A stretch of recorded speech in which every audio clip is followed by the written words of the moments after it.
Halo semua, perkenalkan nama saya Rafiq Mahendra dengan NIM A3401231063 dan rekan saya. Nama saya Kayla Ramadhani Putri dengan NIM A3401231031. Halo, aku Nailun Najihah dengan NIM A3401231067. Saya Intan Ramadhani dengan NIM A3401231033. Saya Alia Musdira dengan NIM A3401231069. Perkenalkan, nama saya Amalia Safira Evina dengan NIM A3401231020. Nama saya Nadifah Syifa dengan NIM A3401231104. Nama saya Laris Fajani Suherman dengan NIM A3401231065. Perkenalkan, nama saya Anissa Tansa Putri Syamsuddin dengan NIM A4401231003. Nama saya Zahra Nur Lestari dengan NIM A4401231008. Saya selaku Ketua Kelompok 5 Statistika kelas ST02 dan rekan-rekan saya akan mempresentasikan hasil infografis kami tentang kesadaran mahasiswa PPKU IPB University terhadap polusi udara.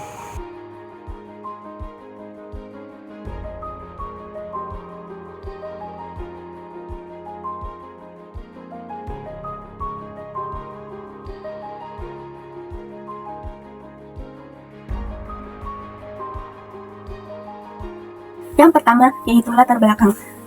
Penelitian ini dilatar belakangi oleh permasalahan yang terjadi di Indonesia saat ini sudah sangat mengkhawatirkan lingkungan fisik, yaitu alam dan buatan, setelah banyak berubah sehingga mengganggu sistem lingkungan yang telah ada. Sebagian besar permasalahan disebabkan oleh akibat perbuatan manusia. Permasalahan semakin kompleks karena adanya berbagai perkembangan dan pertumbuhan yang terjadi. Berdasarkan UU Nomor 32 Tahun 2009 tentang perlindungan dan pengelolaan lingkungan hidup, yaitu masuk atau dimasukkannya makhluk hidup, zat, energi, dan komponen lain ke dalam lingkungan hidup oleh kegiatan manusia, sehingga melampaui batas mutu lingkungan hidup yang telah ditetapkan. Sumber pencemaran udara dikelompokkan menjadi tiga. Yang pertama, sumber perkotaan dan industri. Yang kedua, sumber pedesaan dan pertanian. Yang ketiga, sumber alami. Sumber pencemaran udara di perkotaan dan industri berasal dari kemajuan teknologi sehingga mengakibatkan banyaknya pabrik-pabrik industri, pembangkit listrik, dan kendaraan bermotor. Mengingat bahwa manusia merupakan bagian dari lingkungan hidup, dibutuhkan kesadaran individu akan lingkungan. Dalam hal ini, yaitu masyarakat itu sendiri. Kesadaran lingkungan yaitu suatu pemahaman dan kesadaran lingkungan biofisik serta permasalahannya, termasuk juga yang dihasilkan dari interaksi manusia.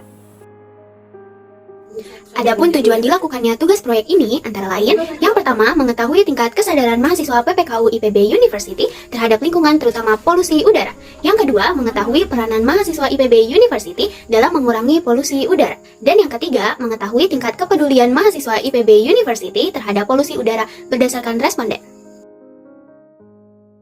Proyek kami yang berjudul Kesadaran Mahasiswa PPKU IPB University terhadap Dampak Polusi Udara memperoleh data dengan menggunakan data primer. Data primer adalah data yang memperoleh informasi dengan wawancara observasi melalui penyebaran kuesioner kepada mahasiswa PPKU IPB University, juga dilengkapi dengan berbagai studi literatur atau jurnal-jurnal yang terkait dengan judul proyek kami. Metode yang kami gunakan adalah metode kualitatif, serta analisis statistik deskriptif yang digunakan dalam menganalisis data dengan cara mendeskripsikan atau menggambarkan data yang terkumpul. Jumlah responden yang kami dapat yaitu 200 responden mahasiswa PPKU IPB University. Dalam melakukan penelitian ini, kami mengumpulkan data dengan menggunakan metode kuesioner. Metode kuesioner adalah salah satu teknik yang digunakan dalam penelitian untuk mengumpulkan data dari responden secara sistematis. Dalam penelitian mengenai kesadaran mahasiswa PPKU IPB University terhadap dampak polusi udara, metode kuesioner bisa menjadi pendekatan yang efektif. Dalam penelitian ini, metode penarikan yang digunakan ialah non-probability sampling dengan voluntary sampling, yaitu teknik pengambilan sampel yang memberikan peluang atau kesempatan yang sama bagi setiap unsur atau anggota populasi untuk dipilih menjadi sampel dan diperoleh dari individu-individu secara sukarela menjadi responden dalam suatu kegiatan survei. Berdasarkan diagram tersebut, jumlah seluruh responden adalah 200 responden yang merupakan mahasiswa PPKU IPB University. Nah, di diagram tersebut menunjukkan tingkat kepedulian mahasiswa PPKU IPB University terhadap lingkungan yang dikategorikan menjadi 5 kategori. Yang pertama, sangat tidak penting dikategorikan dengan angka 1, tidak penting dikategorikan dengan angka 2, netral dikategorikan dengan angka 3, penting dikategorikan dengan angka 4, dan sangat penting dikategorikan dengan angka 5. Jika dilihat dari seberapa penting perilaku mahasiswa terhadap polusi udara dalam kehidupan sehari-hari, didapatkan bahwa tidak ada yang merespon sangat tidak penting, tetapi ada yang merespon tidak penting sebanyak 1 orang, netral sebanyak 6 orang, penting sebanyak 36 orang, dan sangat penting sebanyak 157 orang. Jika dilihat dari seberapa penting peran mahasiswa sebagai teman untuk mengingatkannya akan polusi udara, didapatkan bahwa tidak ada yang merespon sangat tidak penting, tetapi ada yang merespon tidak penting sebanyak 4 orang, netral sebanyak 38 orang, penting sebanyak 60 orang, dan sangat penting sebanyak 98 orang. Sedangkan jika dilihat berdasarkan seberapa pentingkah isu polusi udara di lingkungan mahasiswa tersebut, didapatkan bahwa tidak ada yang merespon sangat tidak penting dan tidak penting, tetapi ada yang merespon netral sebanyak 12 orang, penting sebanyak 50 orang, dan sangat penting sebanyak 138 orang. Diagram selanjutnya menunjukkan intensitas kegiatan mahasiswa PPKU IPB University yang dapat menghasilkan polusi udara. Dan jika kita lihat dari seberapa sering mahasiswa menggunakan kendaraan bermotor dan seberapa sering mahasiswa melakukan hal-hal yang berdampak pada polusi udara lainnya, responnya cukup beragam.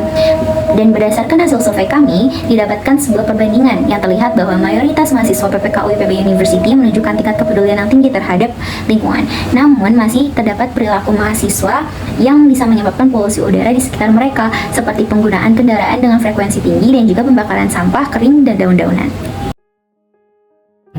Dari grafik ini kita memperoleh data bahwasannya sebagian besar responden itu memilih lainnya, yaitu transportasi yang minim emisi karbon. Kemudian ada 61 responden yang memilih menggunakan motor, sementara itu mahasiswa yang memilih menggunakan transportasi umum hanya 34 responden, dan sisanya 6 responden lebih memilih menggunakan mobil. Penggunaan rokok merupakan indikator yang kita pakai untuk menentukan peranan mahasiswa dalam mengurangi polusi udara.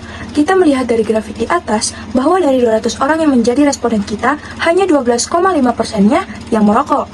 Dengan rendahnya tingkat penggunaan rokok ini, kita dapat simpulkan bahwa sebagian besar mahasiswa mencegah bertambahnya polusi udara dengan tidak merokok.